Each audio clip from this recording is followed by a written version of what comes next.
welcome to the 120th episode of Just Shoot It, a podcast about filmmaking, screenwriting, and directing.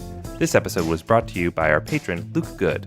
I'm Matt Enlow. And I'm Oren Kaplan, and today we have Gareth Emery and Kevin Herrera on the show. Gareth is the star and creator of CVNT5, the show that Matt Enlow directed and told us all about last year on this podcast. That's right. It's out. It's on go90.com and on the Go90 app for some time.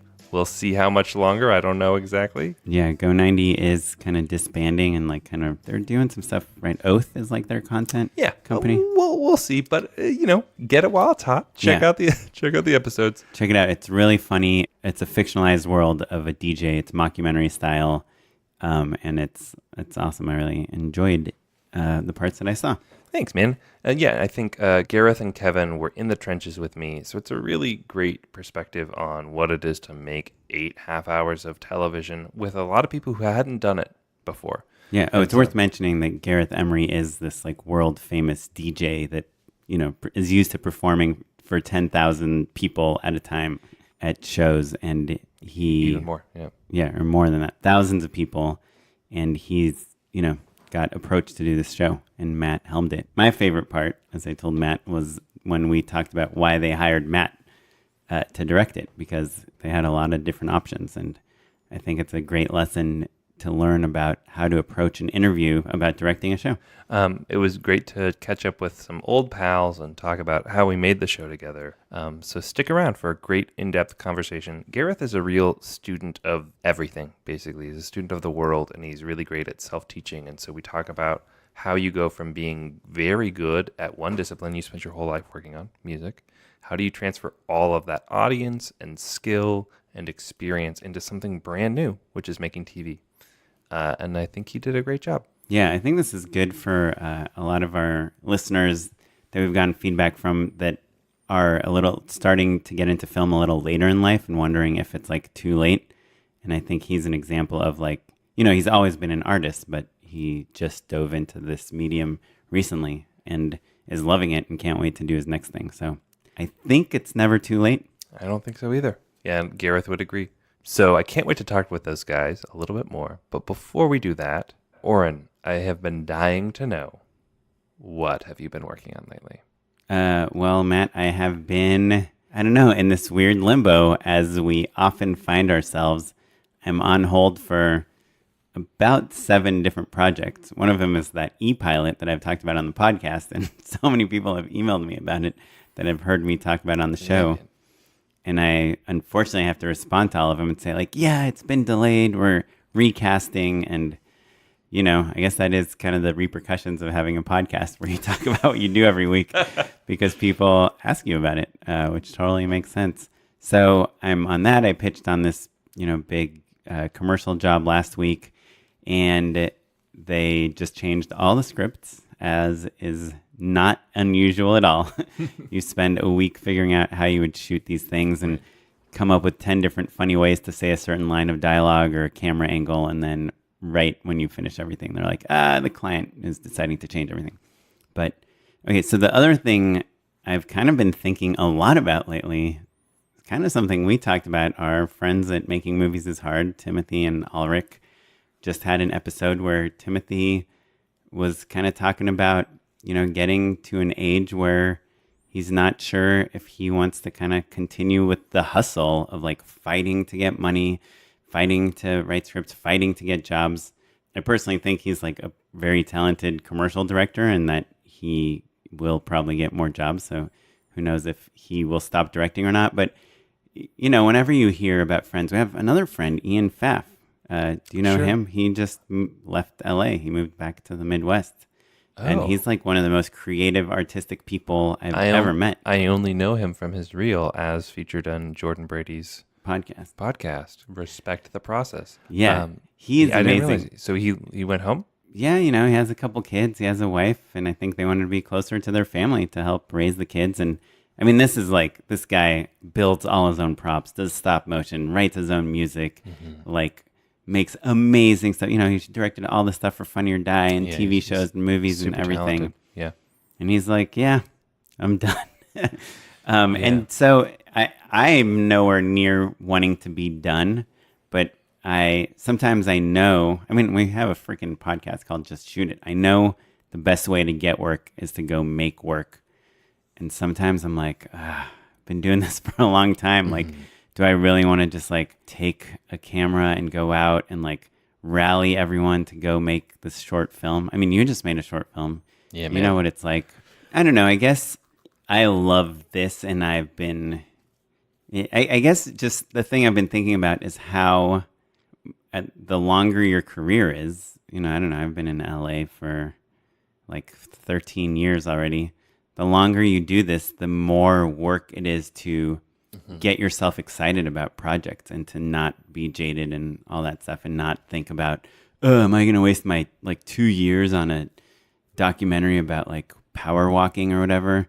Like, so I would watch that movie for the record. Yeah, I know. Everyone would watch it until they start working on it. And then they're like, I don't want to spend so much time on this. So, yeah, I don't know. It's like, I guess fatigue is just something that I've been thinking a lot about lately. And I watch these YouTube stars that just like are giant and they fizzle out and they're like, dude, I can't do this anymore. And, like there are a few YouTubers like Shane Dawson that are like still doing it like 15 years in. But it's hard to think like when I'm going to be in my 50s and 60s, am I still going to be making YouTube videos or Funny or Die videos or am I going to put together a crew and make a funny short with my friends on the weekends? Yeah. Right. Like, so do you ever think about like the long game? Like where does this all go to? Yeah, I think about it all the time.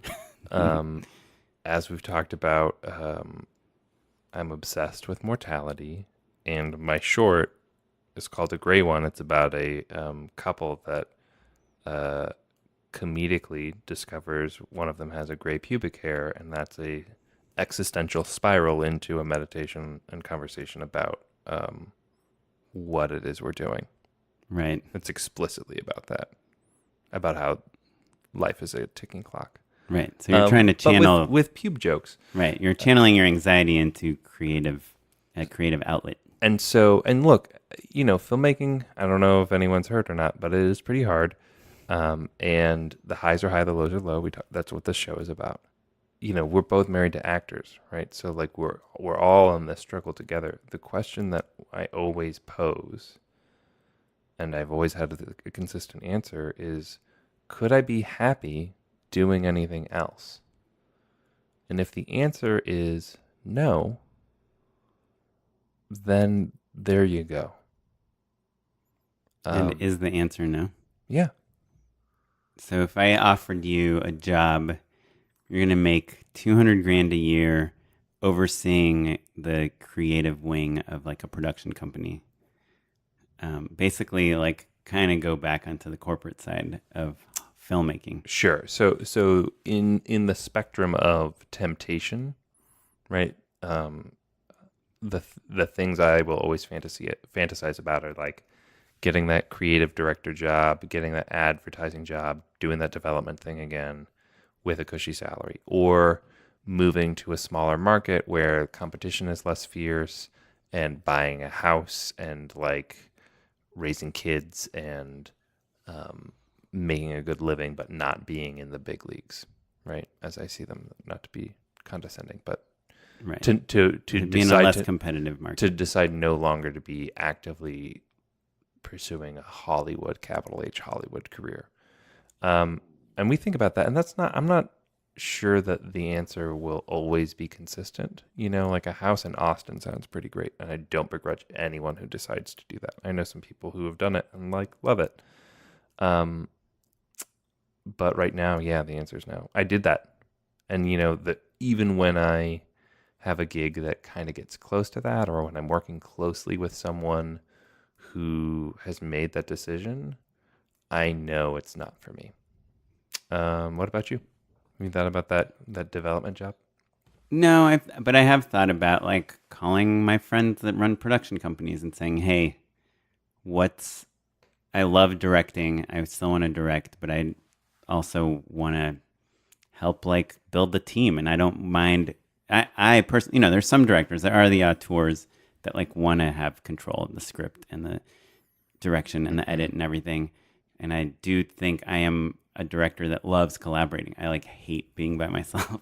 So I wouldn't mind working with other directors or overseeing projects Being or an in-house creative Yeah. in some capacity. Yeah. I love editing, so I don't mind like taking people's stuff that's not quite working and figuring out how to make it work, taking scripts that are bad and like kind of brainstorming how to make them good, like those parts of directing that are fun for us. I wouldn't mind doing that on projects where other people are directing. Though I love directing too, but part of what I love about directing is you get to touch all the parts of the filmmaking process. So yeah, I mean, I do think about that. Sure. And I do think about also like teaming up with other directors. Like you see like the Daniels or you see these directing duos and you're like, man, it must be so fun to have someone Right. pushing you when you're down, and you can Yeah. push them when they're down. I suspect those guys work longer hours than anyone else we know. Which is also true for all of our friends who own their own company. Right. I think But what about like the John and Val, that directed like Little Miss Sunshine and Right. There's like other directing and they do a ton of commercials. I think that is part of I think why we're married to actors is because we get to support each other. Kara has a big audition and I'll like try to hype her up. I have a big meeting and she'll try to hype me up. Yeah. I think the seduction of like the having your own company thing, that's real.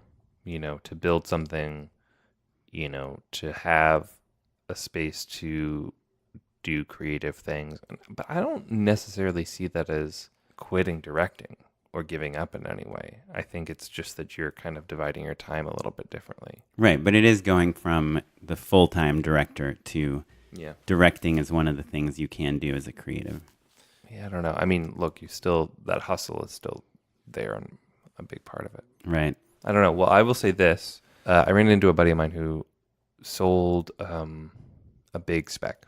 It's my friend Steve Desmond. We went to school together, and we've kept in touch. And he's had like, success. Like he's a working screenwriter, but this was a big sale. He and his writing partner optioned. I saw it in Deadline. They sold like a Back to the Future-esque kind of like adventure, sci-fi adventure. I was like, oh, fuck, that is awesome. And then I ran into him a week ago. And I was like, oh, my God, Steve, you had this big sale. What's going on? How's it feeling? And he was like, we had a nice long conversation about it. He did the exact story that we've always heard. He practiced writing a ton. This was his 17th screenplay. Wow. He looked at the world and said, you know what? I think that I need to write something that's going to uplift people and give them fun and give them hope. So I'm going to take what's happening in the world. I'm going to filter it through myself. I'm going to use my voice to do what I do best and make something better. He read a great short story from like the 60s that had won a Hugo. It's 8 pages long. Reached out to the author, optioned it, then wrote this. He's a working screenwriter. He wrote it on spec and then got the bidding war. So that's the Cinderella story of what it is to be a screenwriter. And I'm telling you, I've known this dude for a decade and a half, and that's what it took. Right. 17 scripts under his belt. 17 scripts under his belt. And just the grind all the time. And he did it. Like, we're going to love that movie. It's at Warner right now. Who knows? Steven Spielberg could direct it. Like, that's in the cards. That's on the deck. So I guess my point is that, like, if you keep at it, like, those sorts of things happen. Maybe not for everybody, but, like, opportunities do come through for people, and there's work to be had, and if you go for it, you'll get it. I believe that. Yeah, I think when it comes to writing, that's like really the great equalizer of everything, because you can be 20 or 60, man, woman, any ethnicity, any sexual orientation, any gender, and if people read your script and like it, then you can go somewhere. I think directing is a little different. I think like who you are as a person, even if people claim they aren't judging you on that at all, or they're only looking at your reel or whatever, We even heard in this conversation today, it's like about, whether you think you kind of get along together and you want to hang out. It's a collaborative meeting. But, I think also there is the version, that's one version, and that's how we're getting a lot of our work. But I think the flip side is like, there are a lot of people who, we were joking like, oh, they couldn't hire Vince Gilligan. But the reason we talk about Vince Gilligan is because of his work and how awesome the work that he has done. Right. His writing. Well, but what I'm saying, he's a showrunner though. So it's it's his writing, but also it's all of the directors that he's hired and like the overall, he's the auteur of Breaking Bad and Better Call Saul, right? Yeah. Also after writing on The Sopranos and sure. And X-Files and blah, blah. His experience made him the sort of person that you want to hire. And so, that works for writers, that works for directors, but like being the person with the voice and the point of view and the expertise to execute, people recognize that and want, that's the point of working your way up is like, oh man, did you see that crazy Burning Man thing that Oren did? We need him to do our thing. Like that's the whole goal. That's the whole grind. That's why you do the short on the weekends, not just because it's fun. Right. Though hopefully it's fun. It was fun. Well, good. I hope this wasn't too deep of a catch up, but thanks for chatting. Yeah, I mean, look, everybody questions, right? It would be dumb not to think hard about it, and I think that there's relief and solace in admitting to yourself what it is you want. For sure. Before we get into our chat with Gareth, just a reminder that we do have a Patreon. It's patreon.com/justshootitpod. It's a way that if you are a fan of the show and enjoy it and feel like you're getting anything out of it and feel like supporting us, helping us pay our editors, helping us plan events, which we desperately need to do ASAP. It's coming. Check it out. I mean, now our Patreon is picking up some steam, so I do think we hit $50. We are at 50. That's pretty great. Yeah. If you feel like contributing $1 a month to help us, make this podcast as good as we can make it, we'd appreciate it. If not, the podcast will always be free. So keep on listening. Thanks, everyone. And you get your name at the top of the show. That's worth $1. That's pretty fun. With that, let's talk to Gareth Emery and Kevin Herrera. Hey there, Gareth Emery, DJ, record producer, and fairly poor amateurish actor once in my life. And star of CVNT5, creator and star of CVNT5. Co-creator. CVNT5 is a fictitious group, I guess kind of to demonstrate the worst of electronic music. Electronic music is my sort of day job. And we kind of put together this fictitious act and made some music videos and sort of short webisodes to kind of show the worst of our world, I guess. That's where it kind of came from. And we ended up making a big TV show out of it with Kevin Herrera. Kevin. Hello. Yeah, co-showrunner, co-executive producer of We Are CVNT5. And 1/3 of The Machine. True. Correct. Oh, which is a management, advertising, and production firm focused on the creation of consumer-valued content. Oh, wow. Man. Well, it just soundbite. Is that the first time you said that, Kevin? Maybe, yeah. Right off the top, yeah.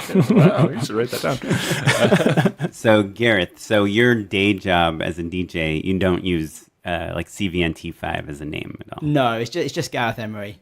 Well, you guys will do shows every once in a while, I suppose, right? We've done it once. Oh, just once? Oh, I didn't realize that. Just once. The funny thing was the other guy who's part of CVNT5 on the music level didn't even show up. He missed his flight. So we just put somebody else in the outfit with the gold jacket and the sunglasses and the wig and nobody noticed. So that's the only time we've ever performed as CVNT5. I suppose that's really method acting. That's in character there, right? Yeah, exactly. It's surprisingly fun, though. Yeah. Is that a common thing in the DJ world, like deadmau and like Daft Punk, like different people are different DJs are wearing the masks? Yeah, helmets equal money, as we say in one episode in the show. That's right.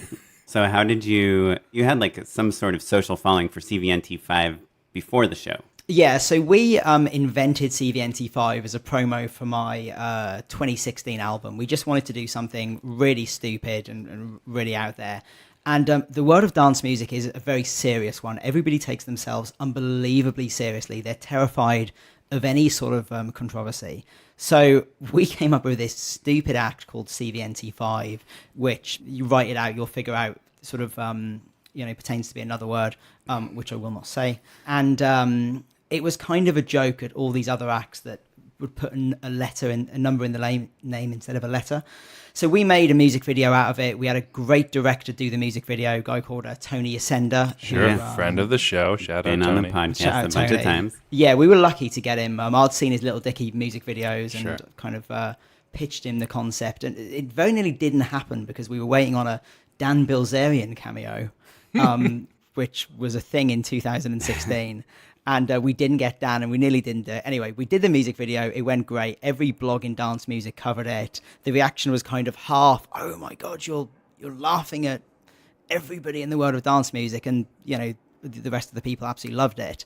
And from that music video, somebody saw it over at Complex, who then got in touch with us via WME, who are my music agents, and said, hey, we saw this funny music video you've made. Do you want to make that into? So we love the characters, we love the world. Do you want to make it into something a bit more long form? And that's kind of where the seeds for We Are CVNT5 came from. And remind me, you guys like rented some billboards and you went all out, right? Well, yeah. So the cool thing was we launched CVNT5 when I was doing my album. So we had a great album budget to play with. And normally we do pretty boring things with it, like Facebook ad campaigns. And I was like, this was fun, right? So we could spend all this money on really cool things. So we did a billboard on Sunset Boulevard for CVNT5 just to see how long it would remain up before people worked out what it was saying. And it was like up for a month and nobody figured it out. So that was kind of cool. But we also planned it really well. And we made sure when we released this music video, the music video had a lot of social media stuff in. You'd see their Twitter accounts going up and their Facebook accounts. So we'd made sure all those accounts really existed. So when you saw the music video, if you wanted to go and dig in to the lives of these characters, it was already there. And they got a lot of followers and a pretty engaged fan base fairly quickly because of that. Yeah, that's what I did is I watched that video and I started digging in. And that's why I was like, oh, wait, this is like a whole thing, CVNT5, separate from the show. It's like exists, way beyond that. Exactly. Really and cool. The premise was essentially, can you become the biggest DJs in the world with no talent whatsoever? And the video is essentially the original video is a 5-minute sort of tutorial of how you would do that. And also, I mean, in general, you guys like insult your audience and call them peasants, and, right? Like we weren't really throwing shade at anybody, but there's a lot of fakery and there's a lot of acts that, you'd sort of see on their social media, oh, I love my fans. I'm so humbled. I'm so blessed. But then backstage, it's like, get those people away from me. I'm not going through that door. There's fans there. And seeing that stuff from my experience kind of, backstage and seeing what went on behind the curtain, I was like, we've just got to turn this into something. There's just too many amazing characters here. So it was kind of a mix of stuff like that and the worst of my own personality that became the sort of template for Brandon, who's the eventual protagonist in the show. Right. Reluctant protagonist. Reluctant, yeah. Right. And sorry, I'm just curious. You feel free to tell me. You can't tell me. But how much does a billboard on Sunset Boulevard cost? Surprisingly cheap. I mean, just FYI, we didn't have the best one. So many people that work in the industry live around there and they want to come out of their street and see their own billboard. Right, but yeah, we went to look at them and we were told, this is the Rolls Royce of Sunset Boulevard billboards. And I was like, yeah, cool. But like, who is this? Like a billboard agent of sorts? Yeah, exactly. And then this was the one by the Chateau Marmont. And I was like, cool. But what is like the Toyota Corolla of Sunset Boulevard billboards? The 99 Corolla. So they got us the Corolla. Like it was on top of one of the hotels. Like you had to be driving in a certain direction to see it. I think it was about 20 grand for a month, which I thought was pretty decent. Sure. Yeah. Which hotel? The Grafton, I think, from memory.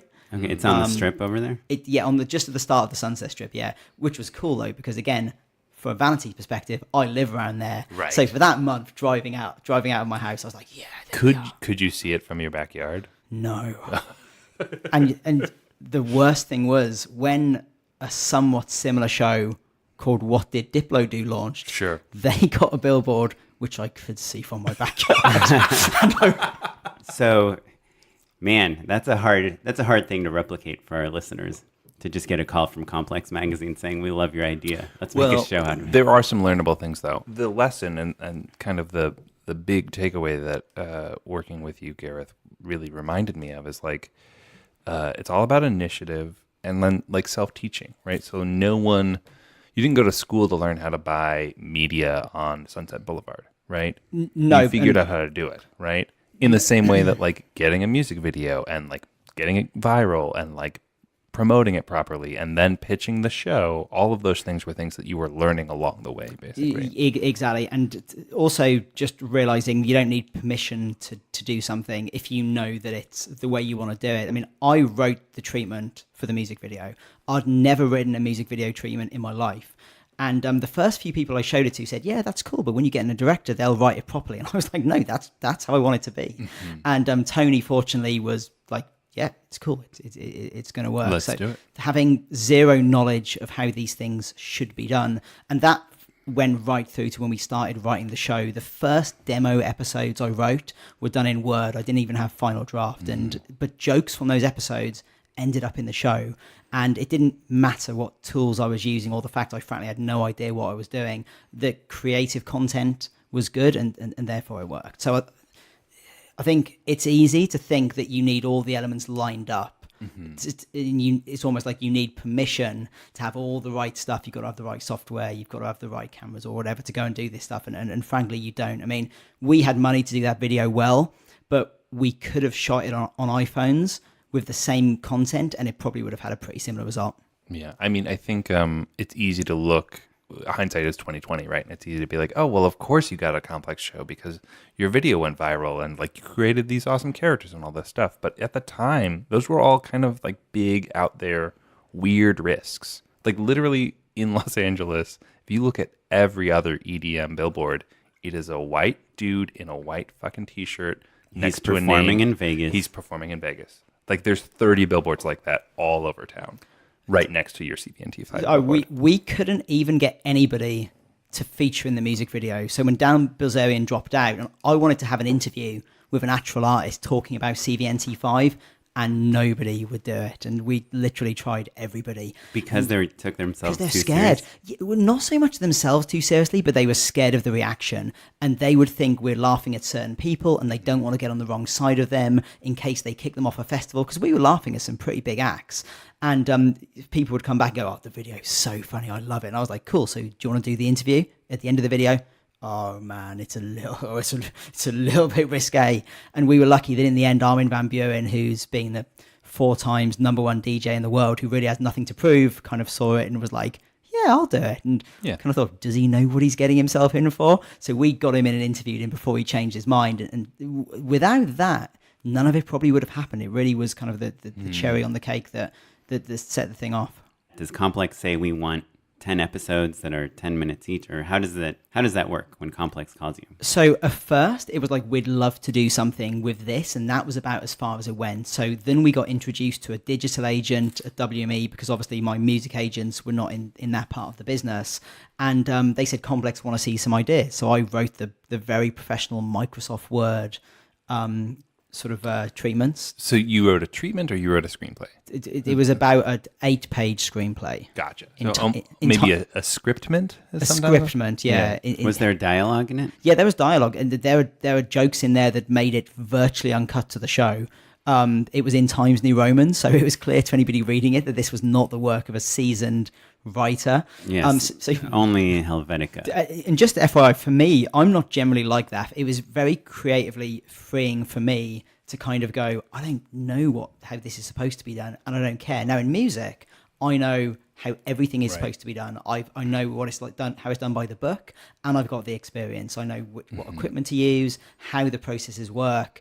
And in some ways, that's a little bit constraining. And having seen people come into the music business with zero knowledge and zero respect for conventions and how the rest of us claim we should do things, and just make something amazing with that freedom, I was like, I'm going to be like that guy in the world of TV. And I almost prided myself on being a bit of a Luddite and not really knowing too much, other than the creative vision that I kind of wanted to get out there, and that worked out kind of well. And I think the other thing that maybe you're not giving yourself enough credit for is that you're a a great student. So like once you decided, oh, okay, it's time to make a TV show, I feel like we had a lot of conversations about how you dove in and really immersed yourself in deciding to learn all of the, quote unquote, right things to do, basically, as fast as you could. Oh yeah, I sort of sent myself on a kind of screenwriting crash course.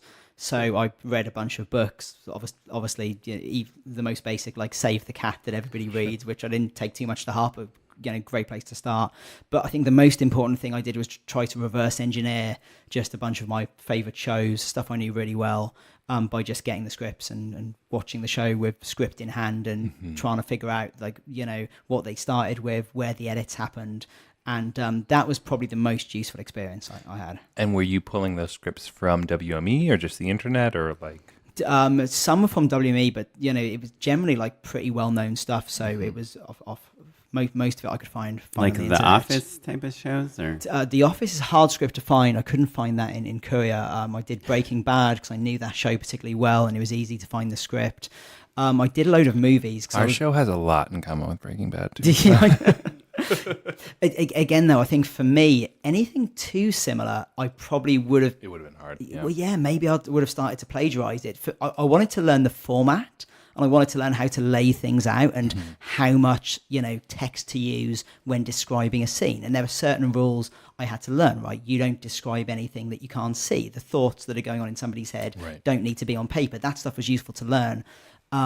However, I didn't necessarily need to know how it was done in The Office because I probably would have started to copy it. So, but I did a lot of films as well, and there was one that was really interesting because I read the book and then I read the screenplay adaptation and then I watched the film, and the film was crap. It was an Angelina Jolie directed film about a war hero. What was it called? Oh, yeah. Unbroken? Unbroken. Yeah. But it was a really interesting process. Begin with the book, then see how it became a script, and then watch the film. But I did that pretty intently for about 4 to 5 months, and after that I was writing reasonably tight scripts, and I was fortunate that Gez, who's one of our co-writers, who is a trade and author, he's he was a number 5 in the New York Times bestseller list a couple of weeks ago.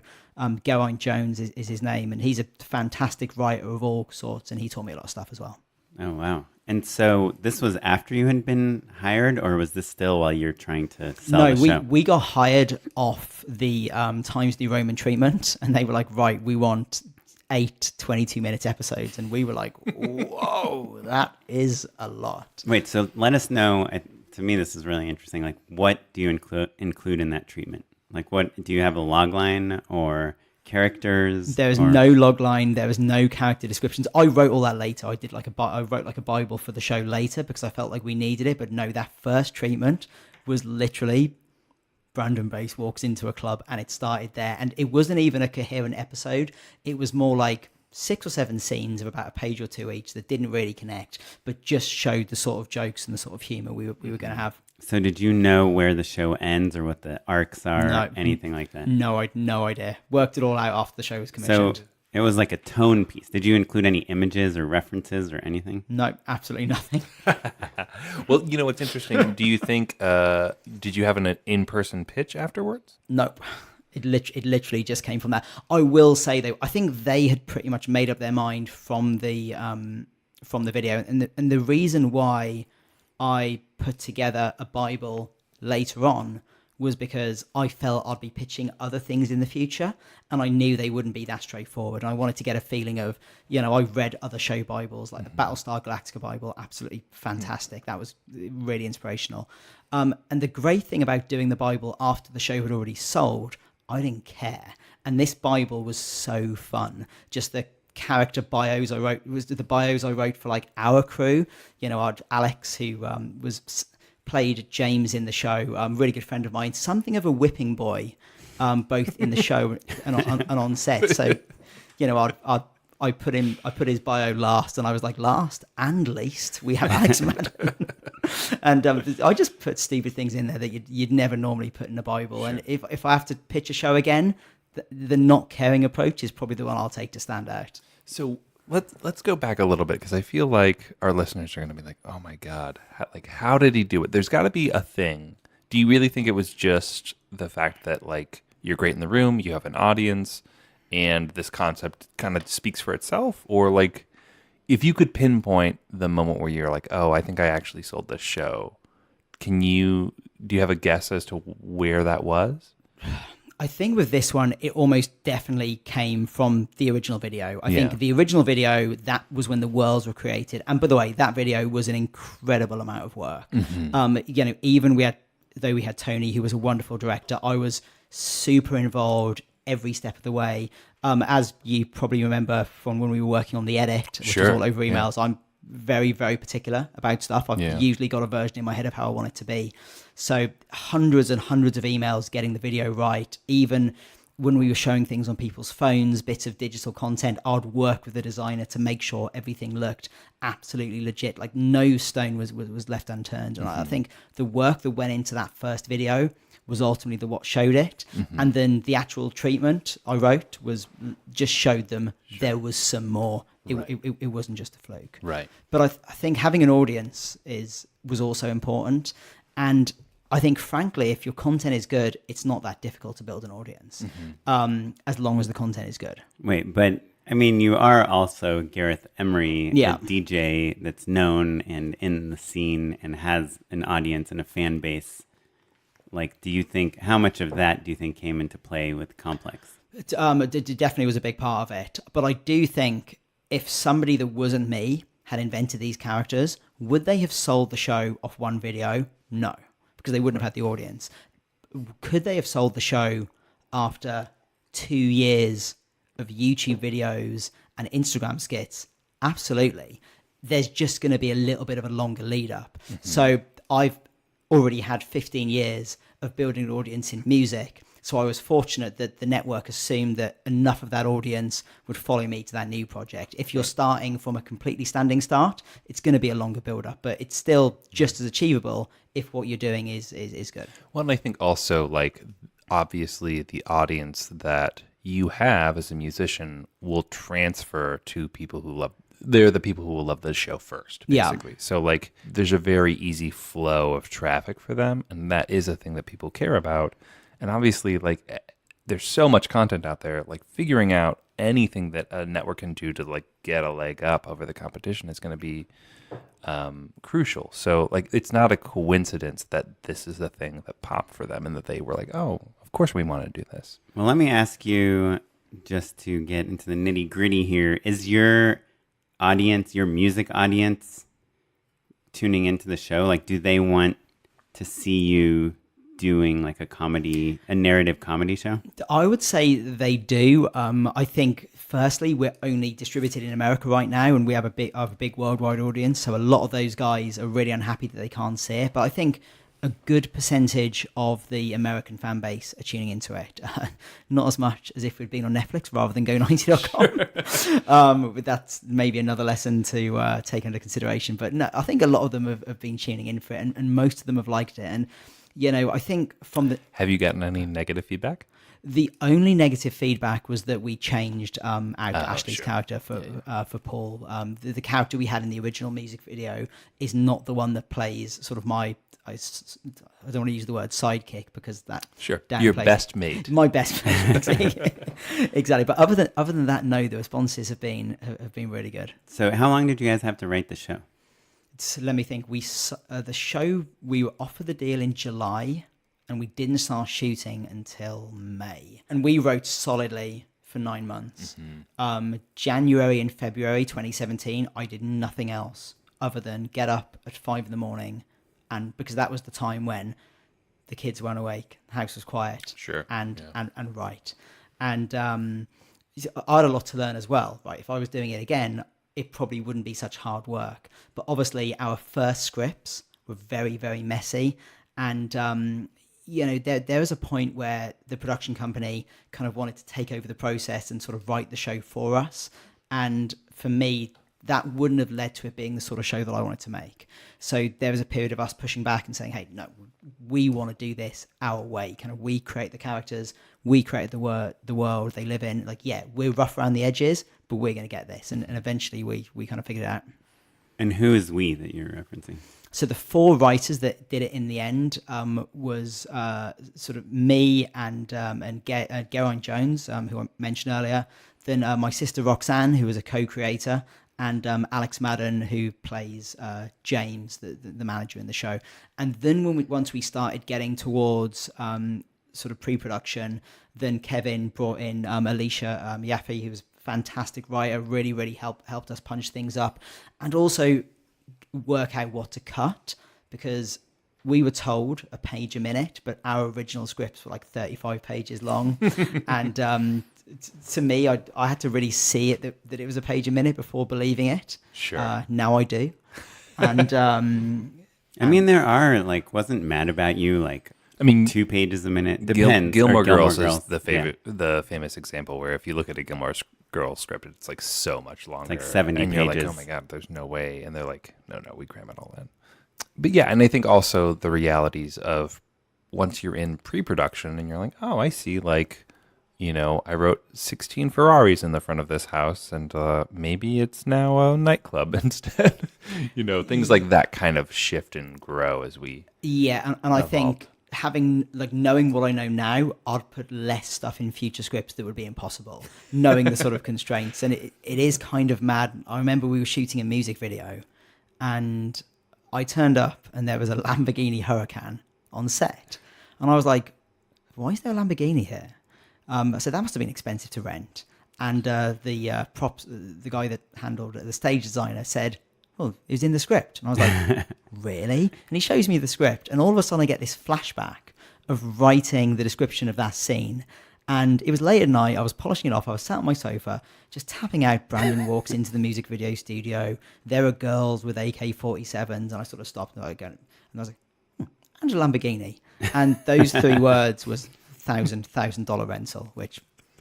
and like so many conversations, like so many headaches. But it looked really cool. It looked great. Yeah. And to your credit, I think like we started scaling back on some of the cars in particular. Yeah, exactly. Boy, I mean, a Lamborghini, even if I just like see one parked at like the Americana or something, I'm like, wow. And we put in cool. we put in favors. I mean, there was one point we needed 2 super sports cars, but we'd blown the car budget. So my buddy Evan Paul, who has a amazing car dealership in Orange County, I don't think we plugged him in the show, so I'm going to plug him here. Yeah, there you go. Sent over a Lamborghini and a McLaren, just literally whacked them on a truck, and they arrived. We unloaded them, we shot them, and made it look legit. That's not the car that one of your extras crashed, is it? No, it is not. We watched those 2 cars like hawks. Yeah. You know, it's so funny, not to go on a huge tangent, but the sport car angle, it is an extra level of anxiety because like you can't drive them like normal. You know, it's not like, oh, you know, we've got a regular old SUV or whatever,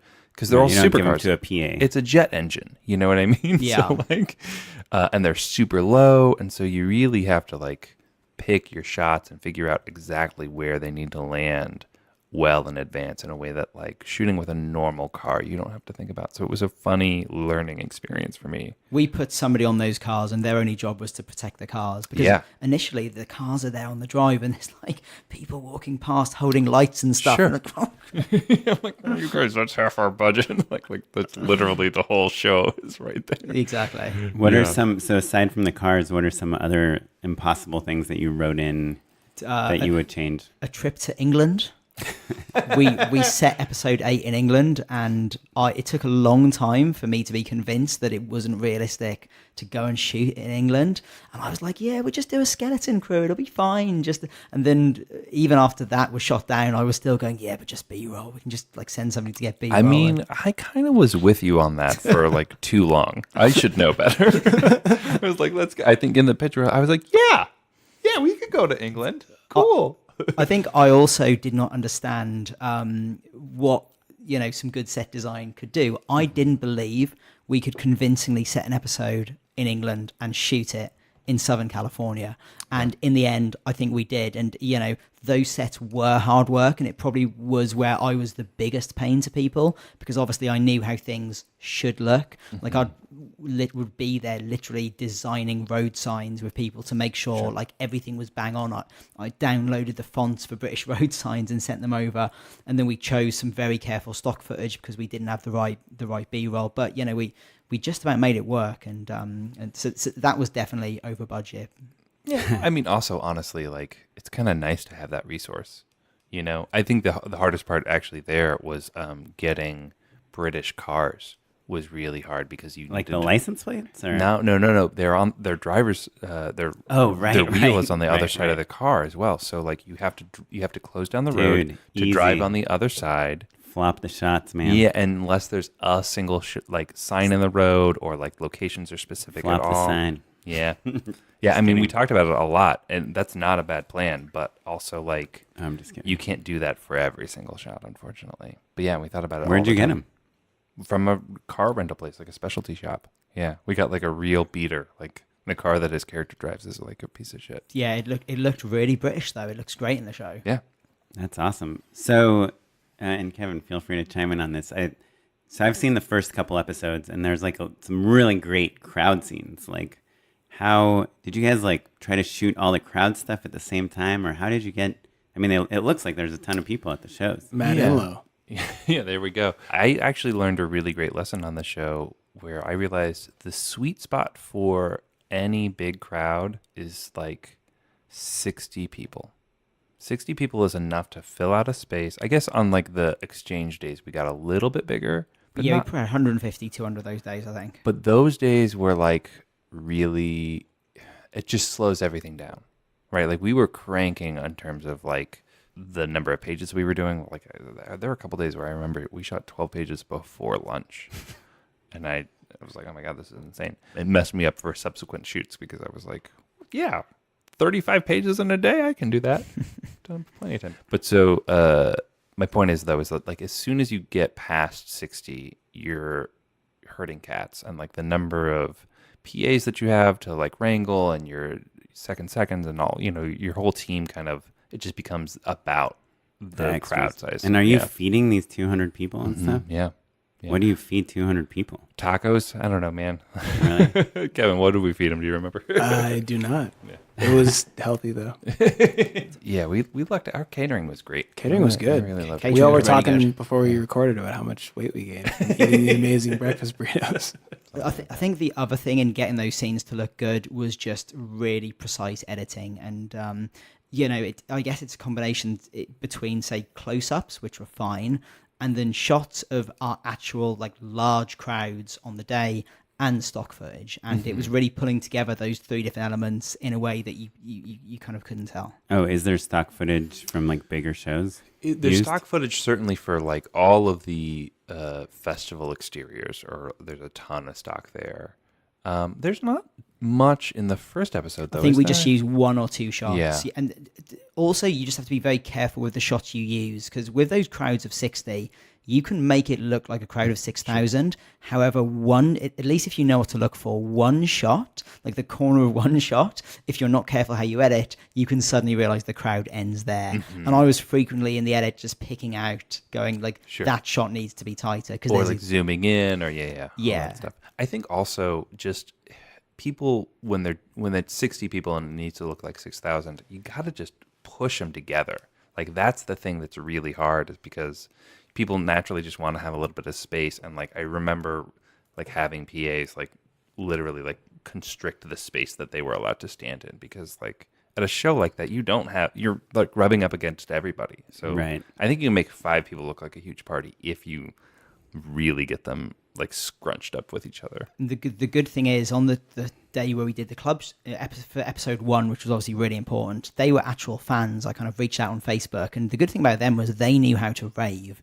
So immediately they looked very, very realistic because they knew what to do in that environment. Whereas on some of the other days where we'd kind of have extras that weren't really experienced in what to do in a nightclub, and I don't know, they'd be pumping their fists in kind of like a sort of stagey way, which to most people would look all right, but then I want people from my world to see the show and think it looks authentic. And everybody was like, oh wow, these extras are really good. And I was like, yeah, they're not extras, they're actual fans. And are you performing for real?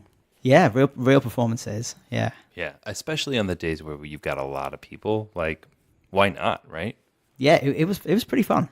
And you're trying to get them riled up. Like, do you, Gareth, ever stop and say like, hey guys, we need bigger, like, come on crowd, get excited. I mean, like, the nature of this act was kind of a put your fucking hands up. Like, this, you do talk to the crowd a lot. So it's pretty easy to get the crowd going when you see VNC5. Right. Harder if you're Gareth Emery. But I think also we learned there was a clear line in terms of what I would tell a crowd to do, what you would tell a crowd to do, and what our AD Elian would tell a crowd to do. So like, you had to be pure hype man. Yeah. You're their best friend. They're there to help you out. Like, you're good times, Gareth. And I would be more technical, I think, a little bit.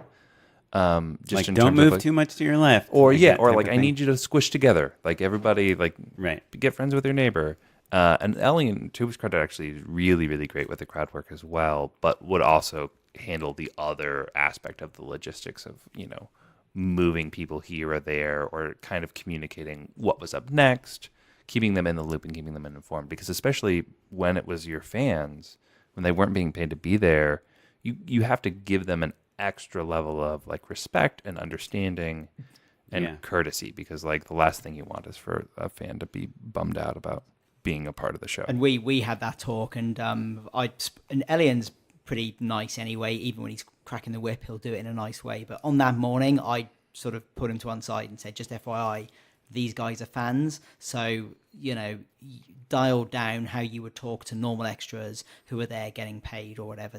These guys are here unpaid, and I want them to go home happy.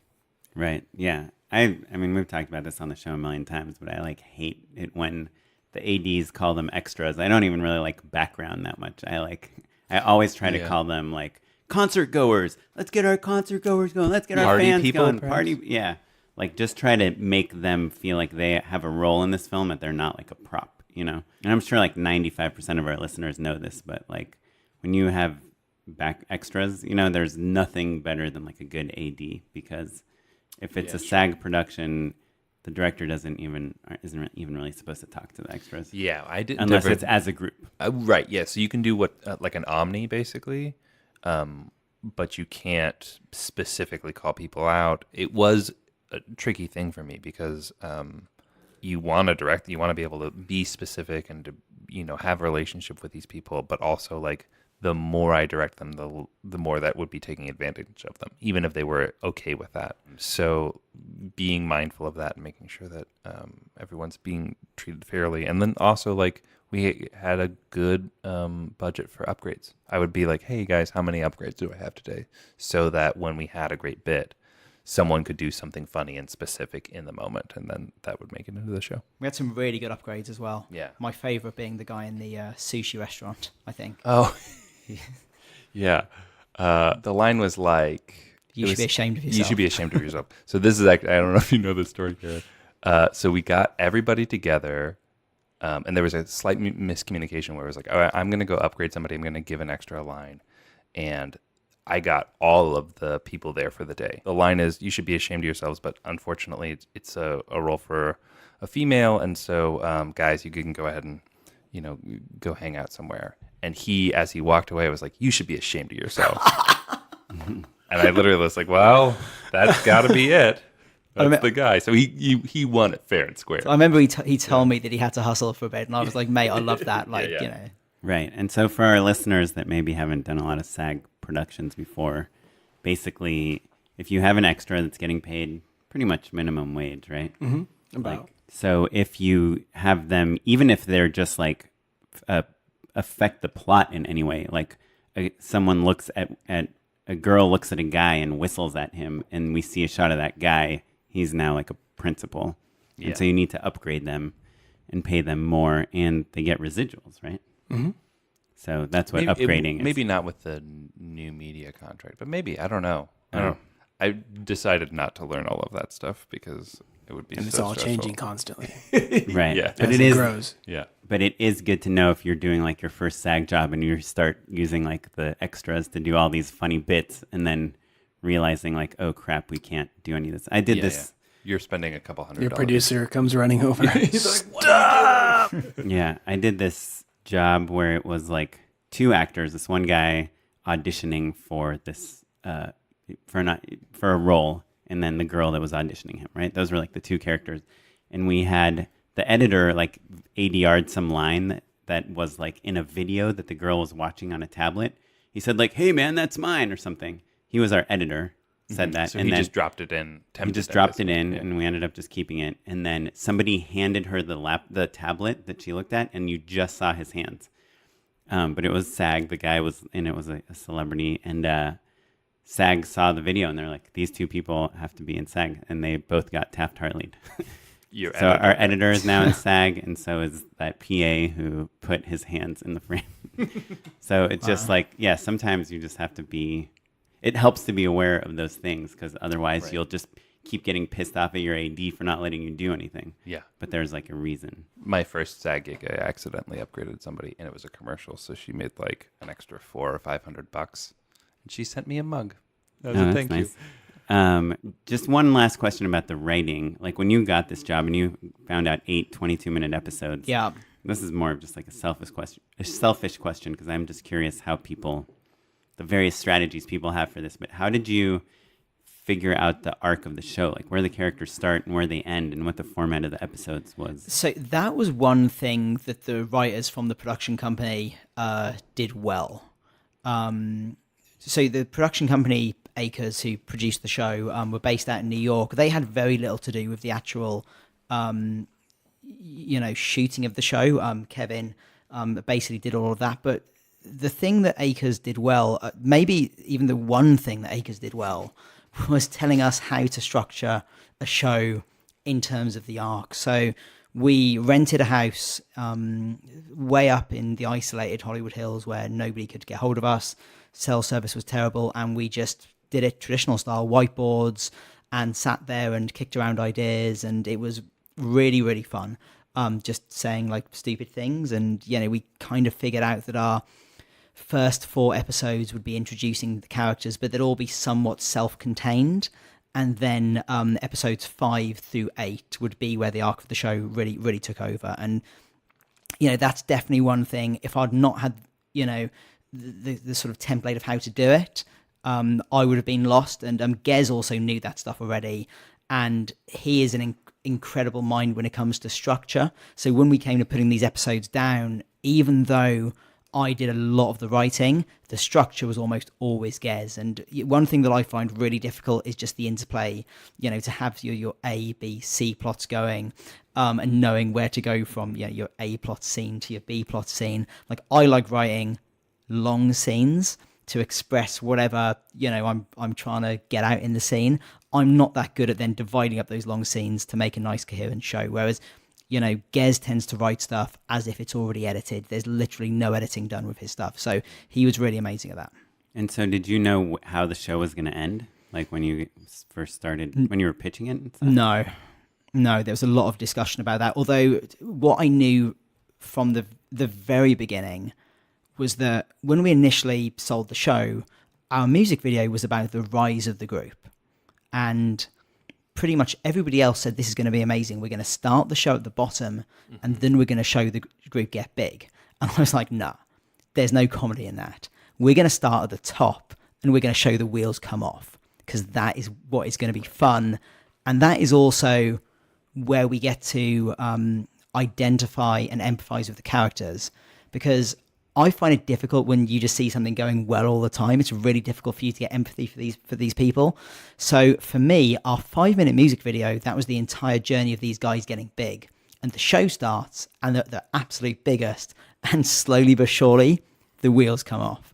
And that for me was a much more interesting way of doing it. So it's kind of everything in their lives is going down, I guess. Sure.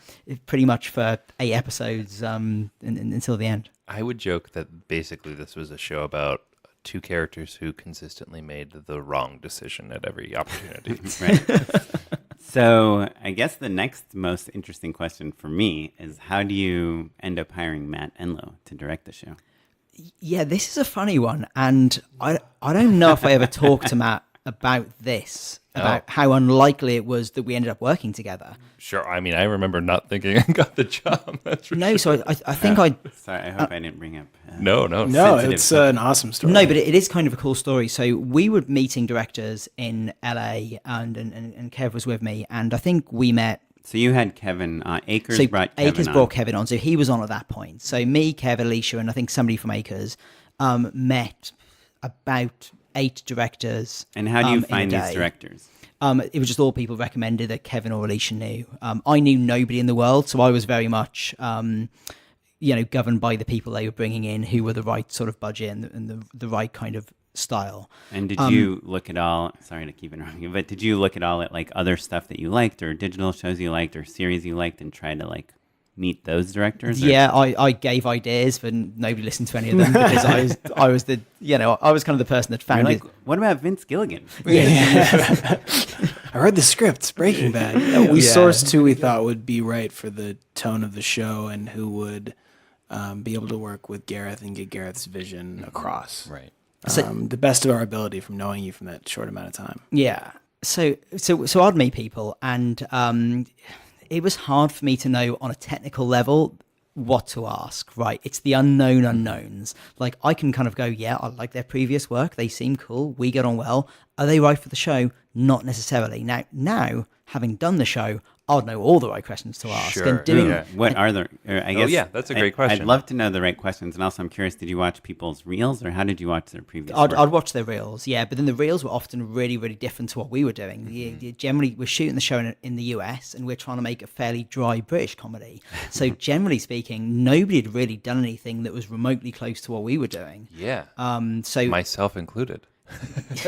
Kind of, right? Yeah. Like I didn't have any British material except for some kitten commercials. right, so and also it was hard for me to judge, again, not knowing that much, the quality of directing versus the quality of script when I was looking at somebody's reels. I may have just not liked the script or the acting. Hard to know what part the director played. So we met sort of 8 different directors, and I was kind of going on gut instinct at that point. Now, doing it again, I'd be really keen to know what somebody would want to change. What are the issues? Like, where do you see the problems being?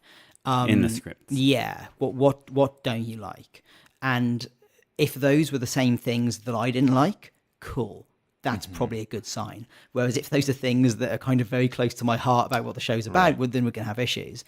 So we had talked to all these directors. I really had no idea who I was going to choose. There's some, and Matt was out of town, so Matt wasn't one of those people. Right. Yeah. Everyone else had an in-person meeting, and I was at like a film festival. You were at a film festival. Did that make did that make Matt seem like a little cooler?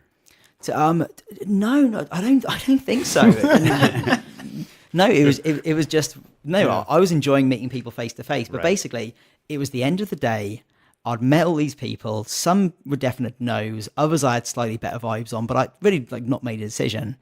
And it was 5:00, and I was exhausted. I wanted to go home, watch some television, and go to bed. And somebody was like, "Oh, you've got the last director of the day, Matt Enlow." And I was like, "Oh, do I really want to talk to another director at this point?" But I was like, it's kind of rude, like not to do the call. So I literally left a party to take this call. I was like in a rental car. so this was similar on both sides. Yeah. I was like, oh well, all right, we'll see what happens. So I left to take the call, and what I did was I left my office and I called an Uber to take me home. And I was like, right, I'll leave the office, jump in the Uber, and do the call on the way home. The Uber never showed up, and I'd locked myself out of the office. So essentially, I had to do our call in an alleyway with cars like blasting past. I could barely hear what Matt was saying. So like when I started that call, I was thinking in my head, there's no possible way this is going to work out. I can't even hear the bloody guy, but you know what? I'm going to be polite. But there was something in that call, I don't know what it was, that made me go, I want to meet this guy. And again, I could barely hear, so I can't remember what it was, but something in that like 10 or 15 minute call, I was like, we need to meet this guy. And I'd even said to the crew before that, like, yeah, we'll probably go with one of these guys. Let me make up my mind. And then after that call, I was like, let's wait till Matt gets back and let's meet him. Yeah. And then you came over to my studio. We had one meeting, and it was just very clear from that point, like, you were the guy. Nobody else, after that meeting, nobody else was in contention. I always joke that I think that the secret to those first 2 meetings was having read all the scripts. It felt like no one else maybe had, like, based off your reactions, having thoughts about the whole series, which was, long. It's like, it's 8 episodes, right? So but I did make the time to do that. And I think that was kind of that and being excited. I think we had some cool ideas about some drug trip sequences, even though it was a mockumentary. Yes. But you weren't like, yeah, bro, I can do it, which a lot of people had been. And that was one thing.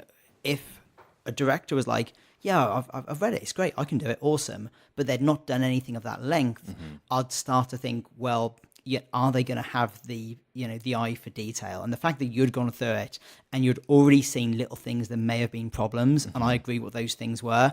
Like, I'm a detail-oriented person, Sure. so when I see somebody else that works on that level, that's a good thing for me. But how do you bring those up, Matt? Are you like, I didn't really like this part? Or are you like, I love this part, but you know what could be a little better is this doesn't. Yeah, it would make more sense. You test the waters a little bit, and you try and figure out what they do love the most. And honestly, it was something where, with any show, you're trying to figure out like, oh, can we make this thing together or not? So if you were like, I really, really love this thing that I didn't connect with, then we shouldn't make the show. You know what I mean? Like, of course, I always want the job because I'm like competitive in that way, but also if it's not meant to be, it's not meant to be. So like, I think being honest and constructive in terms of like how you would plus the things that you wanted to plus, I think is the way to do it.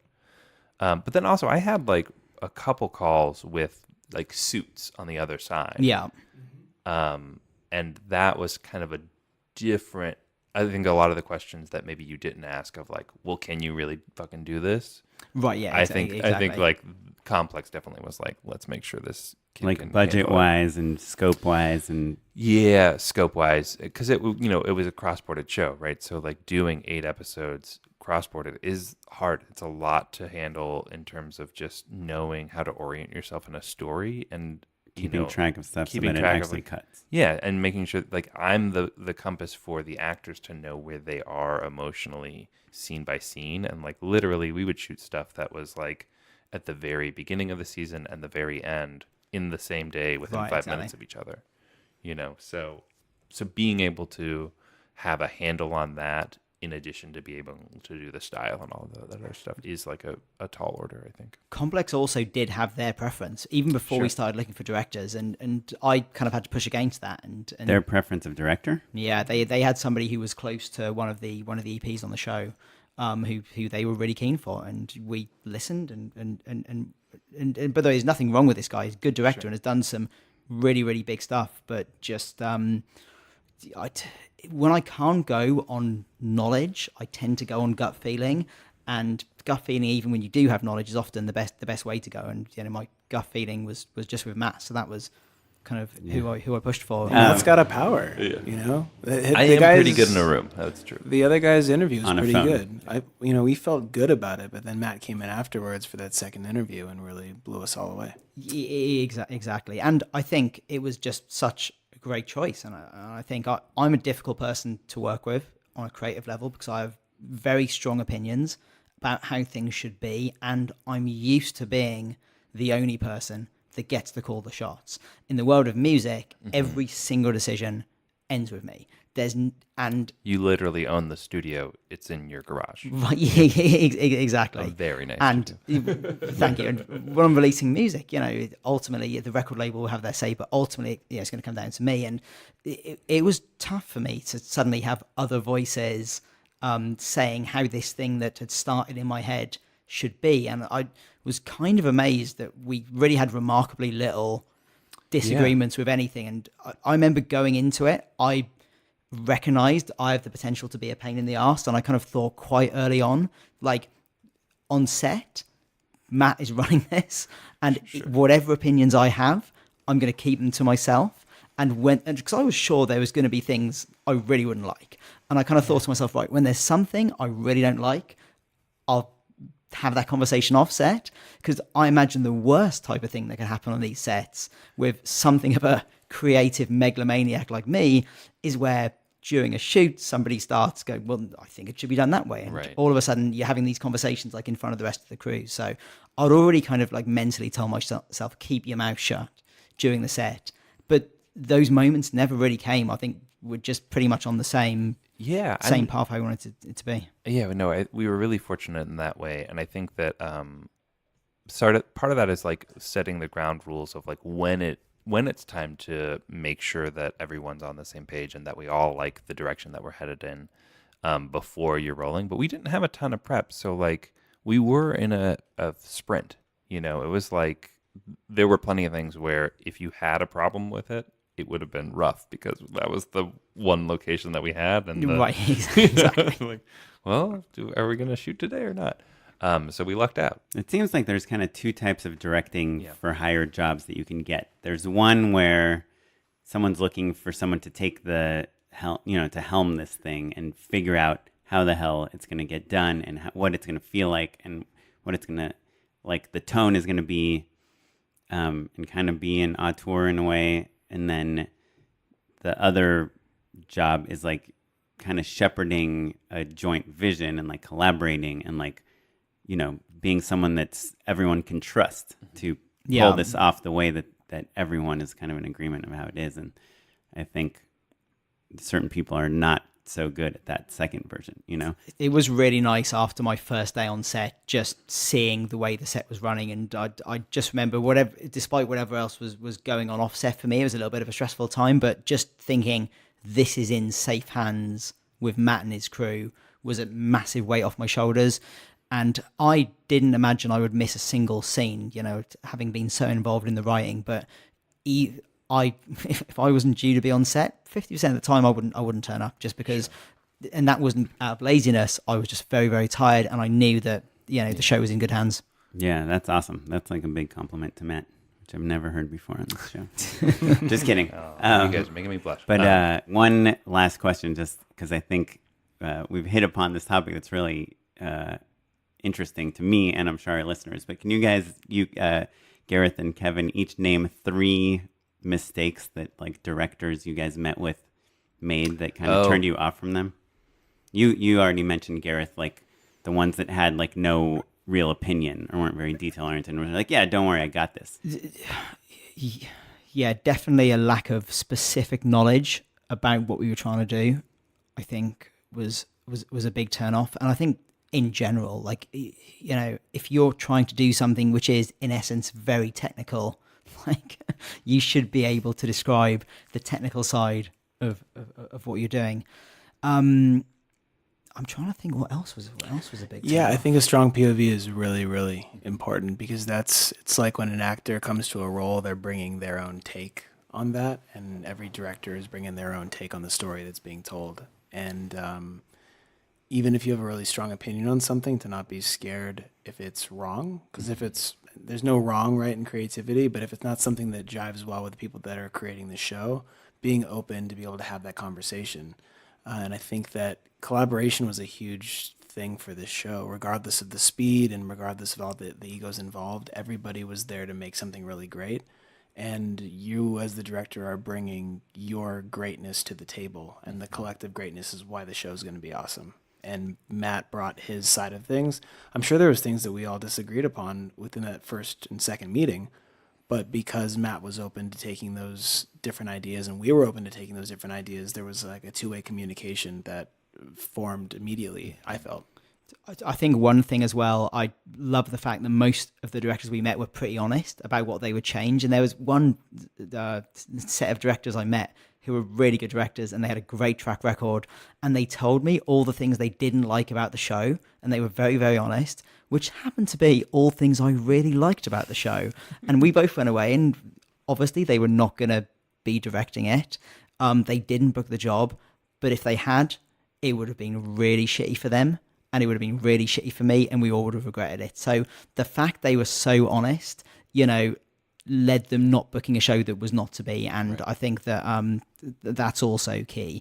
It's not just about booking the job; it's about booking the right jobs, because the wrong one is these things are so difficult and so long. From the moment you do it to it being out, probably. Sure. Nearly a year and a half in this case, so it's a large chunk of your life. A year ago, like a year and a week ago, I think. Yeah, I'm seeing like all of the Facebook memories coming up. Like it's crazy. Right. Probably when we were in the 70s of our episodes. Yeah. We're now, this is episode 120. Yeah. Wow. Congrats. Yeah. That's crazy. Well, on that note, I think we should probably wrap things up. With every interview we do, there's like so many things to ask, like about the next season and about why, how you felt about all these shots Matt had with all this extra headroom in them and stuff. I love that shit. I love it too, but it's the genuinely type of thing that I would do, and then someone would be like, "That looks like a lot of headroom," and I'd be like, "Okay, fine. Well, let's just." Yeah. So in the show, one thing that Andy, our DP, and I really talked about was trying to find a way to add little injections of style. And there was a show that you really love, Gareth, called People Just Do Nothing. Is that right? Yeah, that's right. Yeah. And they did like a cool kind of like lock off interview thing. And we were like, oh, that's cool. What if we really plus that? And so we would do compositions where the interviews, sometimes I wanted them all to be wonders. That didn't end up happening. But we would have like half the screen was headroom. Like to the point where like I needed to make sure that I told the editors like, hey, these are avant-garde weird shots. Don't Keep fuck with them. Yeah. And some of them, and they look so nice, those shots. They look great, And right? Yeah. I think having those fairly glossy shots was just the perfect antidote to a show where, the camera work was pretty rough and ready because it's a mockumentary. Right. And did I show you those shots? Did we talk about that, or did I just do it? I'm trying to remember. How aware of the shot composition were you on I that front? think we talked about it. I think in pre-production, I probably didn't care that much about it. I was just like, hey, if he thinks it's good, it's a good idea. And then when we get on set, and often I'd walk around to the video village and be like, oh, wow, that's awesome. Yeah. So, yeah. That's cool. Yeah, Andy and I shot something where we did a similar thing, a ton of headroom and room for titles and all this awesome stuff. And then the freaking editors reframed it all. Yeah. In the pilot and the first cut, I remember seeing them repo things. And I was like, no. More headroom. Because it's like the type of thing, the first time you see it, you're like, whoa, that's a lot of headroom. And then the second time, you're like, oh, this is like... It's consistent then. It's like a choice. Yeah. Yeah, a motif. Yeah. Well, awesome. Well, so should we jump into our final segment of the show? Unpaid endorsements. Unpaid endorsements. Number one, like when you're looking at that Swiffer wet jet at Target or wherever and thinking like, does this thing actually work? Yeah, it works. I'm a big proponent of the Swiffer wet jet. First, you got a Swiffer with the non-wet jet. Then the wet jet. It's pretty awesome. So you're talking about a 2 Swiffer head cleanup job? Yeah, it's not like a miracle thing, but like, if you've got a kitchen floor or a bathroom or whatever, and it's got like footprints on it, like the Swiffer's not going to take care of that. Is there a large premium for the wet jet version? I think it's like $35 or something for the initial buy, and then you can buy refills. And Sure. Razor blades, as they say. Yeah. My second one, just is something I thought of while we were talking, when we were talking about the crowd scenes, is there's this like the weird guy that made this set of like directing videos like years ago called the Hollywood Camera Work series. Have you ever heard of it? Mm-mm. He's this guy, I think he's like so unsure of the way he speaks. He hired a weird announcer type person to narrate all the videos, and that person like clearly doesn't even know anything about film the way they talk, but all he does is he talks about composition and framing. And one of the things that he talks about, which has always stuck with me, is how whenever you frame a shot, you should always feel like the world extends beyond the edges of your frame. So if you do a crowd, even if you have 3 people and you're trying to set up a crowd, don't put all 3 of those people fully in frame. Like cut off their shoulders. Like have someone walking in and out. Like zoom it. Like like to make something believable, like a crowd, whether it's 60 people or 6 people. Like you might have the instinct at first, like I only have 6 people. I need to make it look like a crowd to put them all on camera at once. But that's like the fakest looking thing, Yeah. And it's like so check it out. I think it's called the Hollywood Camera Work. Body wipes. That's the main thing. Body wipes and backs. Oh, sorry. I thought you were talking about those things you wipe your butt with. Oh, sure. I was back on the Swiffer. No. I mean, having someone crossing, the camera. Yeah. That's like crucial in terms of selling a scene like that. Yeah. Are you the one, were we talking about why don't they make like a green screen body wipe library? I don't know why they don't. Like, Yeah. it drives me insane. Like just a backlit one, a frontlit one, like kind of, Yeah, right? just mix and match like you need elements. to add some wipes, to make it seem more crowded. There's a college kid out there who like wants to make a couple $1,000 over a summer, and that's the way to do it. Yeah. Why don't we get do on that? it? Let's do it. Yeah, maybe. Yeah. I'll wipe a lens a few times. There you go. Know what I mean? Hey, yo. Kevin, you got anything, bud? Kodiak cakes. What is a Kodiak cake? Costco Kodiak cakes. It's a pancake mix. It's protein pancakes. Oh. And Like a healthy it's not pancake? an ice cream sandwich? it's not. No, it's What am I just they're thinking? called Kodiak Power Klondike? Cakes. You're thinking of an It's It? Maybe a Klondike bar. Klondike. Yeah, but it's pretty dang good. High in protein. You could use water instead of vanilla milk or whatever, and it still tastes great. Huh. And I would say check that out. I will check that out. Yeah, I'm always looking for like a fast, solid breakfast option. super fast breakfast. And we bought this thing from Costco, and my wife and I are like, we're never gonna finish this. It's huge, and we just like every other day we were eating Kodiak cakes. It's pretty ridiculous. Sorry to go back to my recommendation real quick, but what's the most endorsed thing on our podcast ever? I don't know. In the blink of an eye? No, Shot Designer, the app. Oh, I sure. think it's been endorsed like 3 times. This person that makes the Hollywood camera work guide is the person that makes that app. I just looked them up. Oh, really? Yeah. Oh, man. They emailed me after we endorsed it and I sent them a blurb. Oh, really? Yeah. You didn't tell me about that? Man, I'm such You a bad don't- friend. I need to fuck Never up. update me on Sorry. anything podcast related. Oddly enough. I should do that. Gareth, what you got? I'm going to do 2 things. The first, just coming off what Kev just said, intermittent fasting, not eating for 16 hours a day, is actually remarkably amazing for your mental clarity and focus. And I've been doing it for the last 6 months or so. And I struggle with eating healthily, particularly because I travel a lot and work far too hard and eat when I'm stressed. In nightclubs. Yeah, exactly. And the amazing thing, which is really surprising, is firstly, there's a lot of great health benefits, ridiculous amount. And secondly, eating nothing for 16 hours is actually much easier than trying to eat just a little bit of food. Interesting. Wait, the 16 hours includes sleeping time, right? Yeah. So typically I'll eat between 10 and 6 and then nothing until 10 the next morning.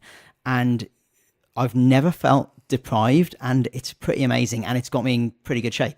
So that's the first one. And the second, this may have been on the show already, but it was incredible for me when we were writing CVNT5. Brian Koppelman, the creator, one of the co-creators of Billions, used to have this amazing Vine account where he'd write little screenwriting tips. He did about 300 of them. And now, even though Vine doesn't exist, somebody's taken Brian Koppelman's screenwriting tips and put them all in one document you can download. And it's 300 like short, sharp little tidbits of advice on screenwriting. And whenever I was in a fix or wasn't feeling inspired, these were really, really useful. So, yeah. I don't think that anyone has endorsed No, that. I've never even heard of that. That is an awesome, and I'm looking it up right now. textbook endorsement. Yeah. Killer, man. Print them out, have them by your desk. Really, really good stuff. Love it. Well, so my endorsement is on a music kick. I'm working on a short film right now, and it's got a classical music score.